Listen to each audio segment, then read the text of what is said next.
Ms. Eva Pinkney, tell us about yourself. Tell us who you are. I'm a survivor.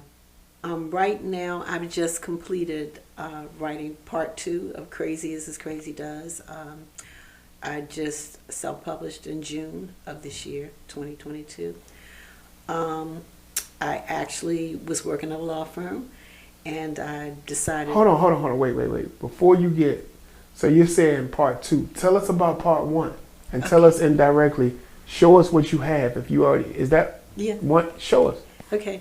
So the first book that I did is actually a novella. Which is called what? This is Crazy as This Crazy Does, okay. Part 1. Uh-huh. And this is a story about a young lady, her mother's schizophrenic, and it's dealing with everything she went through, her friends on the block, and how they rallied around her, and all her experiences in Rockery Park, riding the bikes down Snake Hill. And so this story was based on what? Was it a true story? Yeah, it's basically my life. I mean, of course I embellished to make it a really good read, but yeah, most of it is me. Okay, go ahead. Finish telling us about it. So, as a child, she was always trying to escape what was going on at home. Her mother was constantly in and out of St. Elizabeth's. There was a point, and this was a pivotal point in her life. She witnessed the attendants taking her mother out of the home in a straitjacket in front of the entire block. All her friends were outside, all the neighbors, and her mother went right past her, kicking and screaming and spitting, and not even knowing her own child. So that was like, wow, she's really sick. I think that's when I really realized that she really had mental issues, and because other than that, I kind of always thought she was just a little... So this was your mom that we talked about? Yeah. Oh, okay. Yeah. So the little girl is actually you? Yeah. So you witnessed your mom go through this emotional event schizophrenic? Yeah, she was schizophrenic. How old were you? To go back and to be perfectly honest with you, my mother developed this chemical imbalance in her brain when she was pregnant with me. Mm-hmm. And they diagnosed her wrong. They diagnosed her as being schizophrenic, but she actually had a chemical imbalance. But as medicine progressed, and right. they found out later on. Back then, it wasn't too. They didn't have a grip on what Not the at all. behavioral aspect of psychological events that people go through. They didn't have a general idea which direction it was going. No, and then they would throw them on these psychotic right. medications, and it would just change their lives totally. Mm-hmm. So, there were times when she was there for us as a parent, when they had her on the right medication, that she could function, but most of the time she was either sleeping or, it would be so far to the left that she'd be... how you see crazy people on the street, right. and they're talking to themselves and they're acting violent, you kind of want to cross the street. That's how my mother was. Right. Yeah. And how old were you again? From being a baby. Jesus. Yeah. Until, she... I mean, when you really took notice of what was actually going on. It was, I want to say 4.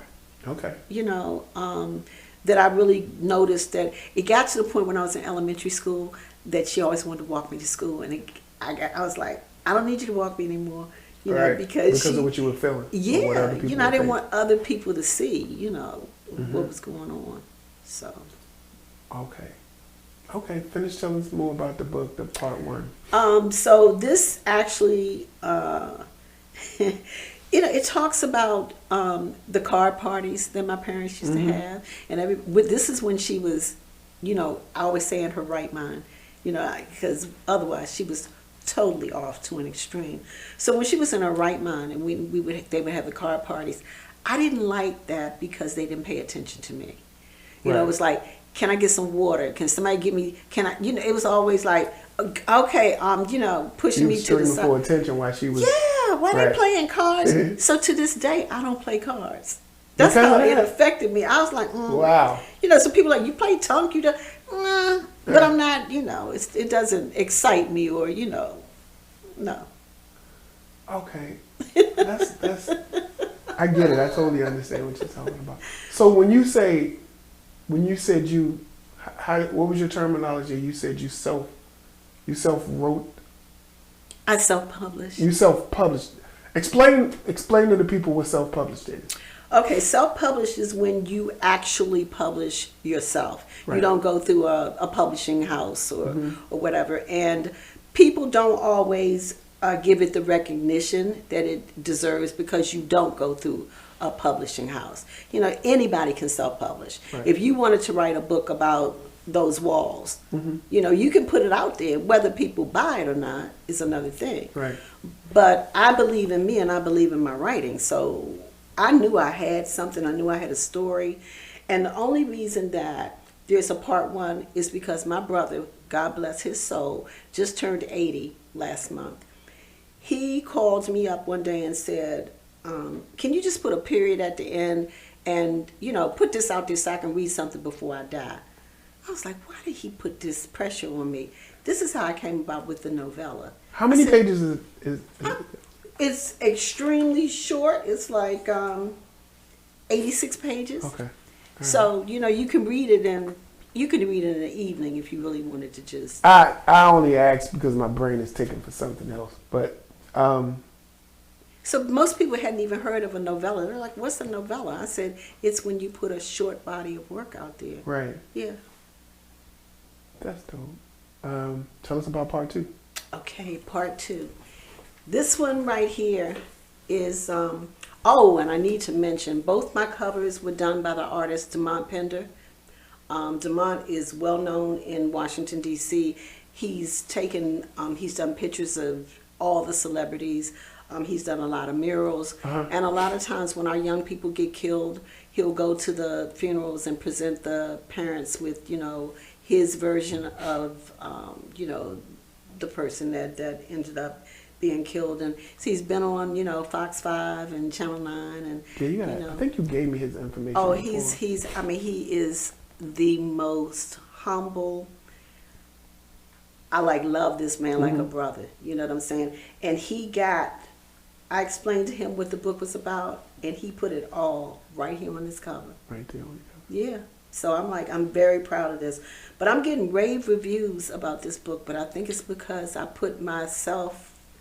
opened up and just said this was my journey, and I need to save people, and that's what I'm trying to do.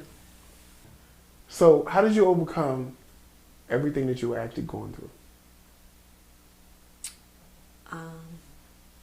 I think I got through everything that I went through because of my children.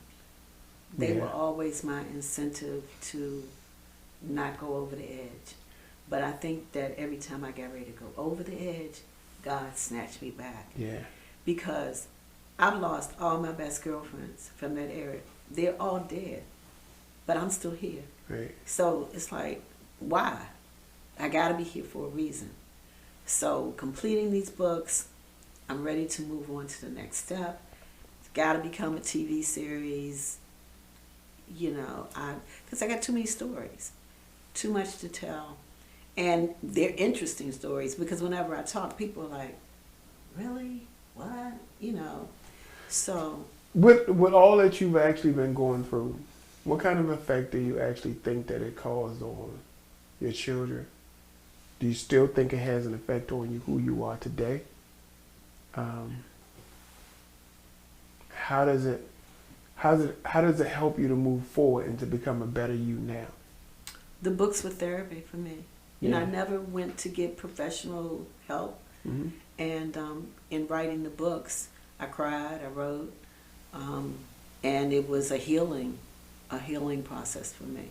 So now I feel like I'm grinding, you know. Yeah. I'm selling the books out the trunk of my car. I'm doing the That's Master cool. P. Yeah, that's cool. You know, I walk up to strangers and tell them a little bit about the book, and they buy the book on the spot. It's an interesting journey that I'm in right now. You know, doors are opening for me.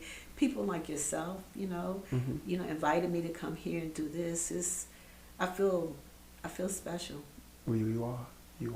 Yeah. I know I just asked, how does it,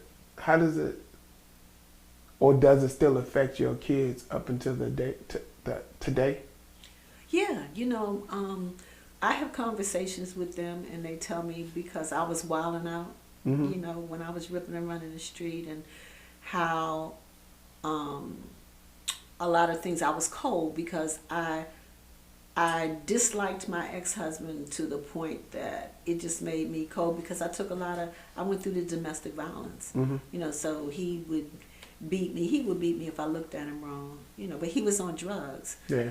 And I didn't leave him because I was old school. And back then, you know, you kind of were raised to think that you stayed in a marriage Right. through good and bad, you know, and drug abuse is a illness. So I was like, I wasn't going to leave him when he was down. And I mean, I put him in rehab, did the whole 9 yards Mm-hmm. to try to save him, but you can't save anybody. You have to be able to save Right. yourself. Especially if they don't want to be saved. Right.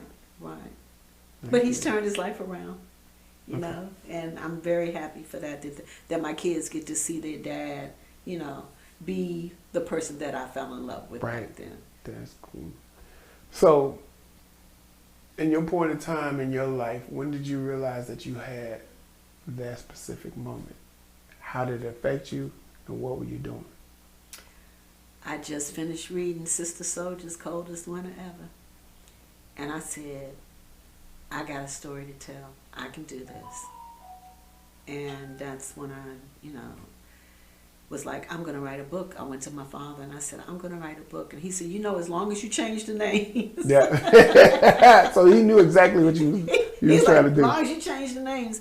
So, you know, that's how I developed Amber and Chloe and Desi and Fats. Mm. Besides the book aspect, besides the fact that you want to make sure that these books transition into films, what else do you want to do? What other kind of mission you want to? I want to do public speaking. I want to be able to save lives. I want to be able to talk to these young people because a lot of them are lost.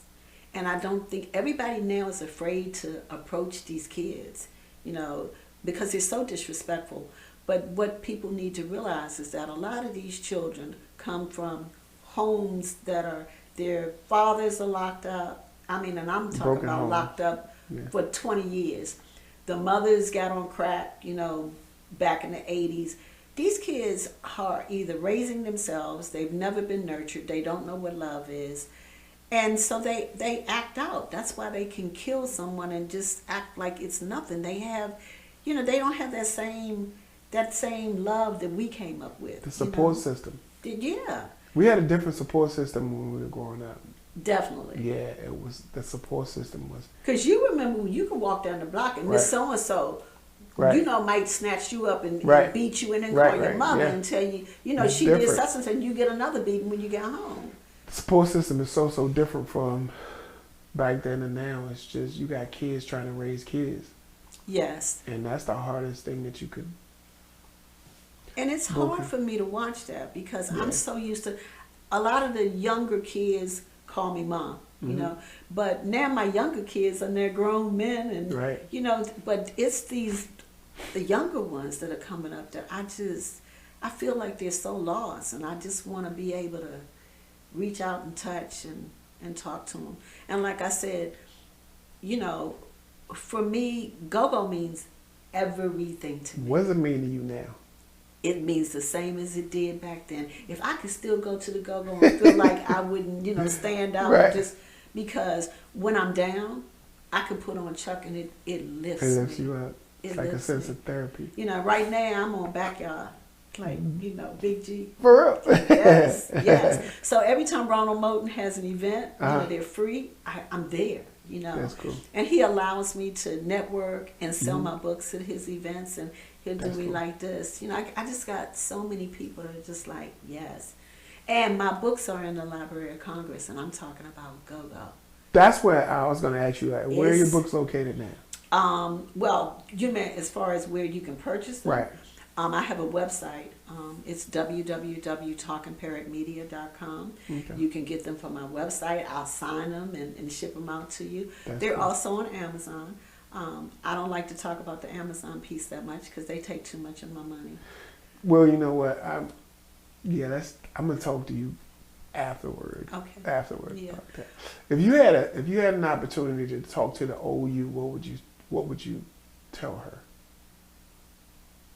To never love anybody more than you love yourself. Yeah.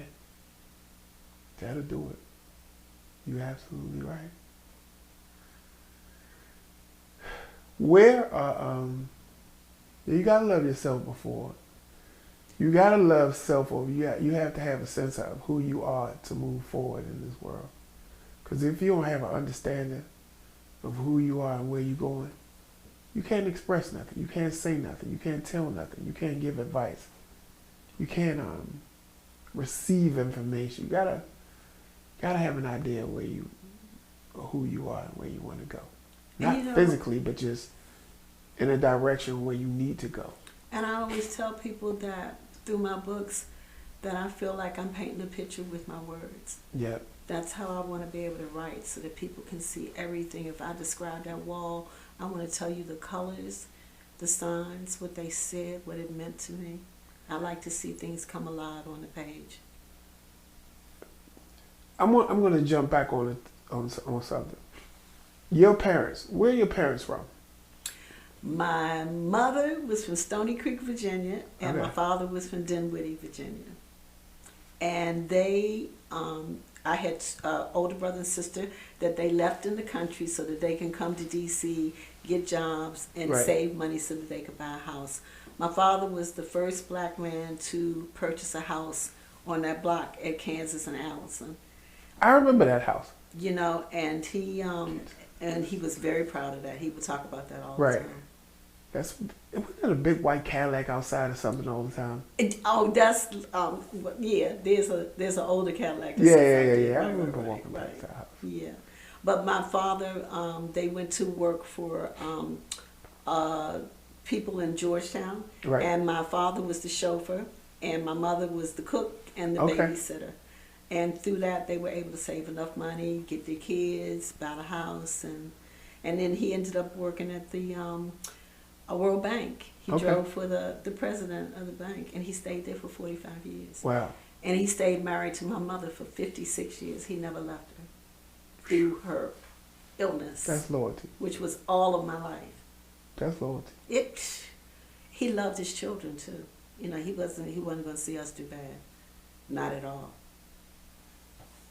Yeah.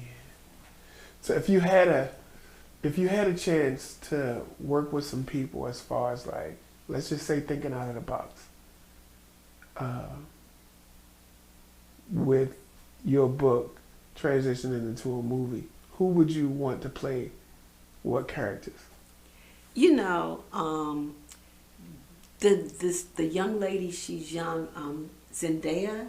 Am I saying her name right? Are you familiar with it? What's her name? Zendaya. What she play? You know, I've seen her in a couple of things, and I can't tell. I can't picture her offhand, face. But yeah, but she is very, very talented, and I Uh-huh. could see her being Amber for sure. okay. You know, O, which is the guy, I don't know, because I created O from several of the men that I had relationships Right. with. I gelled it all into one person. So I haven't quite decided what actor would do well. I don't know, you know. Who's your favorite actor? My favorite actor, Actor, actress, doesn't matter. I love Viola Davis. Yeah. I really do. I love Did you see her new Viola body of Davis. work? I The haven't Woman seen King? it yet. Oh, you need to go see that. Yeah, everybody Ooh. told me I have to go see it. I was thinking about maybe going today. You should. Yeah, but I love her. And, you know, there's so many. And, of course, you know, I love Denzel. Everybody loves I this. love Denzel. I Everybody. just think that he can do anything. Everybody you loves know. this. How do you feel right now? Do you think that's your best body of work, or you got a lot more? I have another book in me that I've been wanting to write for a long time. It's strictly by appointment, and this is about the hair business Okay. and how cutthroat. Whoa. And because I went through that too. That could you be know. interesting. I actually wanted to be, my dream was to be a platform stylist. And I wanted to travel the world and be at What's all a the platform big, stylist? you know, when you're actually up there on that stage and at the big hair shows and, Oh. you know, you're doing hair and coming up with all the crazy designs and everybody's like, oh, wow, look. I wanted to do that. And I actually went to Liz Nolan's, you know, she had Natural Motion. Mm-hmm. I went to her, I was one of her first students at her hair school, Scanners, on K Street. And I was good. But my dreams got a little sidetracked. I understand. Yeah. Do you feel like you left anything out in your books? Left a lot out. I would have still been writing. I never would have published if I put everything that I've been through, because I've been through a lot. Mm-hmm. My life, I always say, is like a roller coaster, you know, and I just rode that ride until I just didn't want to do it anymore. Tell us a little bit of what you left out. What did I not talk about? Well, what I just said about the next book about, you know, cosmetology. That was a really dark time for me because I got threatened by someone that was on the board. I got depressed and I stopped going to school and I started doing hair at home, which they called bootlegging. Right. And this person called me and threatened me and said, you know, I'm on the board. If you don't do this, you know, I'll make it so you never get your license. And I was like, the hell with it. And I did hair at home for 20 years. Along with working, you know, a full-time job every day. I came home and I did hair. Wow. But see how you allow people to think, to break your spirit and to, you know, because I never should have let that happen. I should have just sidetracked and, you know, but that was my journey. You know what I'm at peace with now? I'm at peace with whatever happened. I'm no longer ashamed of my past. You know, because if I can tell people my story and help somebody, that's what I want to do. Do you agree with putting out on the platform truthful stories about what you've actually gone through that can actually motivate and help people to move forward with what they're going through? I do believe in that, but, you know, like I said, with this one, it's part me and I embellished, you know, and then some of the characters, like I said, I totally made up in my head. So people still don't know and I always say, is it truth or fiction? You know, because I know, you know, and maybe the people that were close to me and my family knows. But, you know, someone just reading a book, it's just entertainment. I've had people call me, Randall, and want to discuss the book after they read it. And I'm like, this is a good thing. How did that make you feel? Are you kidding? It made me feel like I've really done something substantial that has touched somebody, that they want to call me up and talk about the characters, talk about the book. And one of Rocky's girlfriends called me and she said, I was mad when it ended. So you have to understand that you're a certified author now. I know, right? That's a different level. Like when you write a book, it takes you into different places and different spaces when you're introduced as an author. Other things tend to happen to you. I know. Yeah. I know. But I'm already feeling it. I have been on a roll since July. I'm telling you, I've been like this, just going. And like I said, I'm seasoned, so it's not that easy to just like, okay, be here. Can you meet me here? Can you do this? Can you come to this? Because I was so used to being in the house and just working on the book and not really going anywhere, the grocery store and back home. Now I'm like, you know, but I'm like, this is what's supposed to happen. And you're getting me ready for what's supposed to happen. It's a good thing. At that moment. This is that moment for me. Yeah. This is one of the shows where you can actually, is independently owned by RLawrence Films, where you can actually come and just talk about what it is you're going through in every different aspect. We provide a bridge for you to walk through.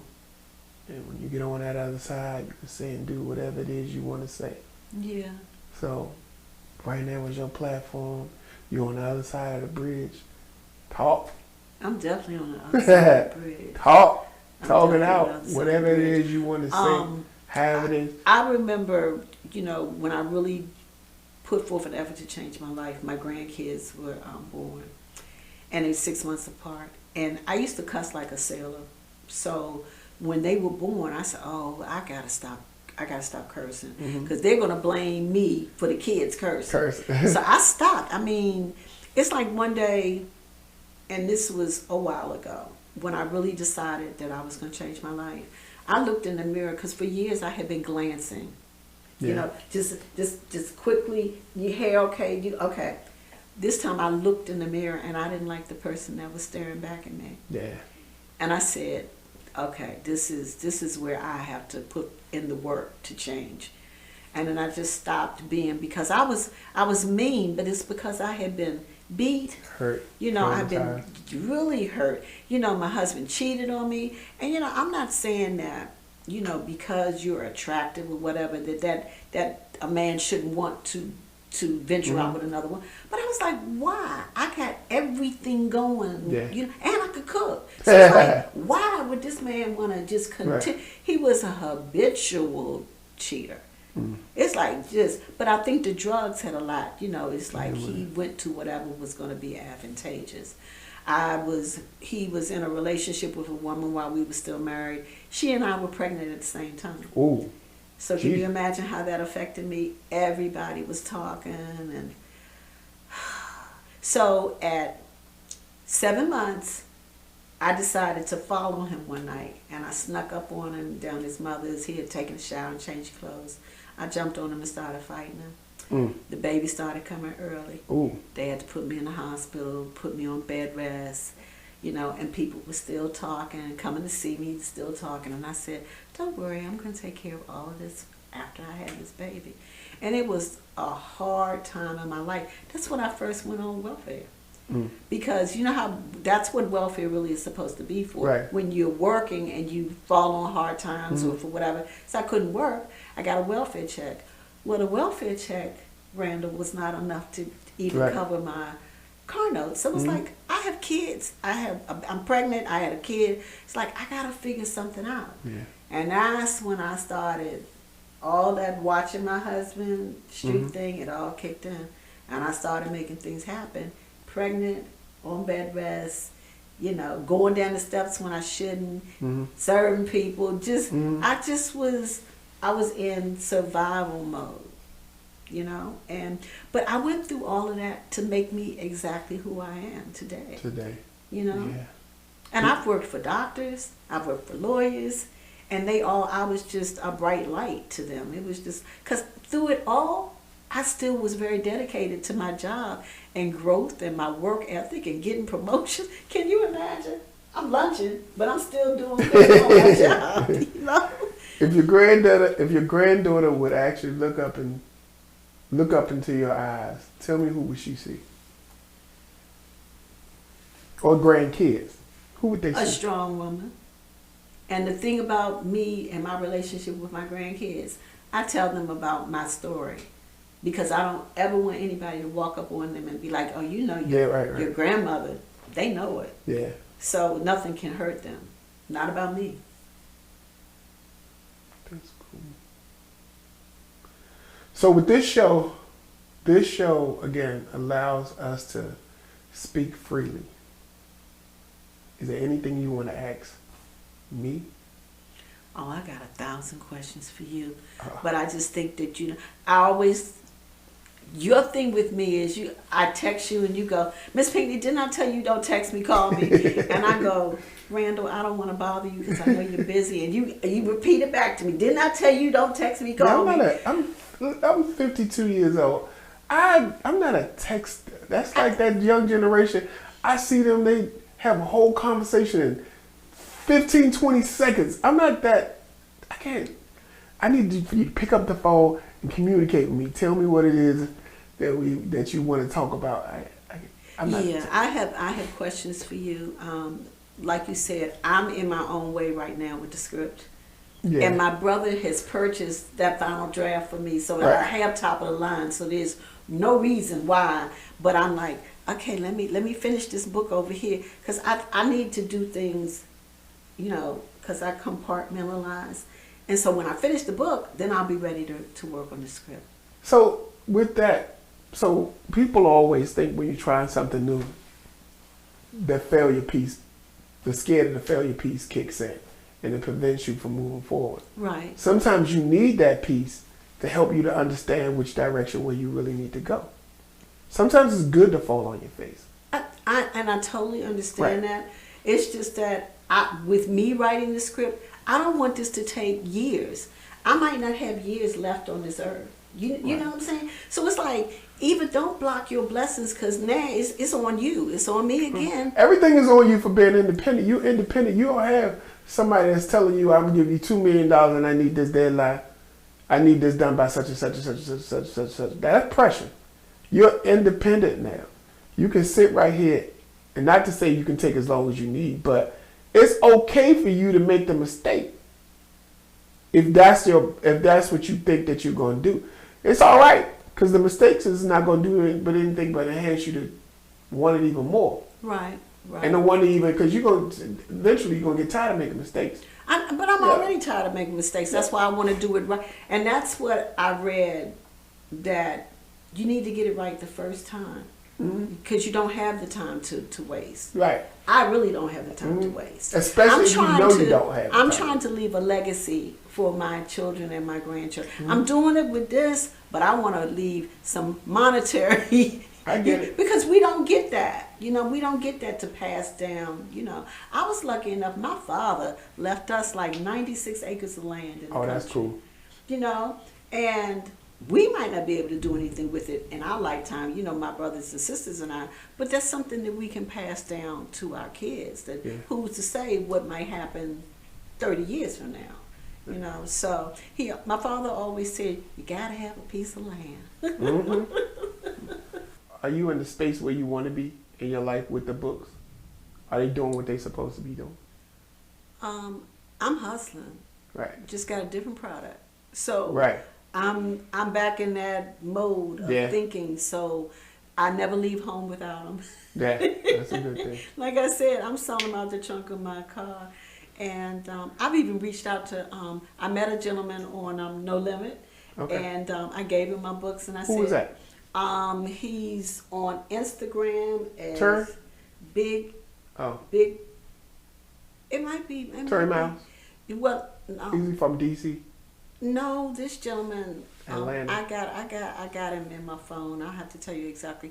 But I told him, I said, I'm using you to get these to Master P. I said, because he's got the sources, the finance. He knows people. I said, he can make this happen. I said, and nobody needs to sleep on this. I'll tell you this. Sometimes when you have a good product, the money will come. That's what everything that you do. Everything that you do. I've got it. That's one thing that I never worry about the financial part of films. What I do worry about is getting a good product.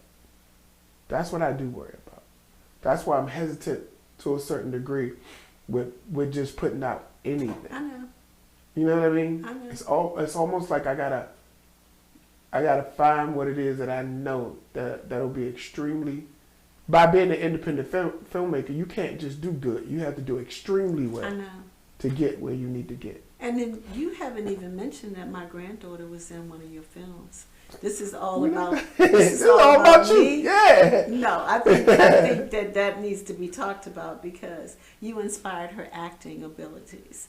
So when my Jada is just, she's all round. This little girl is going to be something really special in life. She's incredible. So when you first came to the door, I was like, "Did you tell your granddaughter you was coming?" Because it might cause a little friction right there. And she's supposed to be here before. She's supposed to be here from Atlanta to work on something else, but I hadn't gotten around to it yet. Right. I felt like if you would talk to her first, I'm like, all right, I'm ready to go with Mr. Randall. Yeah. She'd probably, but no, she's incredible. Yeah, she really is. Yeah, she's incredible. Really is. And I'm glad that she's a product of me. Yeah, she's in. She's definitely my child, but she's not my child. She's my grandbaby. She came on location and did what she had to do. And yeah. Anyway, so the books, it's a very special DC story, and what I'm trying to do is I want to make sure the culture, the go-go, that it stays. You know, I know it's the music of DC or whatever, but it is very important to me that this story gets told for my go-go community, because that's how much it has kept me alive. You know, I can still dance to go-go for 4 hours straight and don't feel it the next day. And I'm old. What part of the book? What part of the book is ventured more into go-go? What chapter talks about the go-go? It's all through it, because Amber, you know, went to the go-go. So it's but there's a page that I dedicate to Chuck Brown, and to all the up and coming and the established go-go bands, and then I write about how go-go makes me feel. What did Chuck Brown do for you as the person who you are today? You know, what I loved about Chuck was that Chuck went from not just that go-go beat, but he would do the jazz. Oh my God. And my father introduced me to jazz when I was little, you know. When we used to have to put the rubber band and the penny on the, you know, and he turned me on to Wes Montgomery, and I was hooked. And so I've been a jazz head ever since. That part of Chuck Brown, maybe I didn't understand because I was younger. When he go into the slower part of it, even when, as I gotten older, I started appreciating Chuck Brown a lot more. But when he would very accomplished musician, he was. Yes. He was. He is. He was. But as I got older, when he started leaning back towards, he would put you in a. He'd give you all the go-go, but when he started leaning towards the end of the show, he'll take you back into showing you who he is. Yes. The Charles Brown aspect. I appreciated that, but that's not what I wanted to hit. Right. But he he would understand that everybody wasn't really into it. That's when he brought James. That's when he brought Lil Benny and James Funk to give you that extra to close it out. Chuck Brown fan to that. But see, you know, my love affair with go-go started all the way back to the Young Senators, and I don't even know whether you might be too young to remember them. But they actually, when Eddie Kendricks left the Temptations, they left the area to go be his backup band. Wow. Yes. So that goes to show you what type of musicians they were. Yeah. And Warnell Jones, who played bass, he ended up being with Nils Lofgren, big, you know, selling out stadiums and traveling the world. You know, they were accomplished musicians. Yeah, we got a lot of talent. musicians. Like Rocksteady, I know he did something with Patti LaBelle, John Legend, and we got a lot of talent. And then, I mean, of course, we don't even want to get into Chucky Thompson because, you know. I never really got a chance to really meet him. But just the talent from DC. Yeah, it's a lot of talent in DC, though. It really is. Anyway, I'm one of them. Yeah. You know. I'm mad with myself that it took me this long, but my brother said I had to live the journey before I could, you know, be at peace with myself and be able to do this, and I'm happy. I'm happy that this part is done, but I got a whole lot more that I want to do. Well, I'm happy you blessed us with your presence. Oh, thank you, Randall. I'm glad you invited me. Once again, my name is Randall Lawrence. I'm the host of That Moment podcast show, and I'm here with Miss Eva Pinkney. Tell us how we can get in contact with you. You can reach me on my website at www.talkingparrotmedia.com. I'm on Instagram at talkingparrotmedia. I'm on Facebook at Eva Pinkney. And you can email me at eva.pinkney18@gmail.com. So those are all the ways you can reach me. Again, thank you for coming. Thank you, Randall. This has been a joy.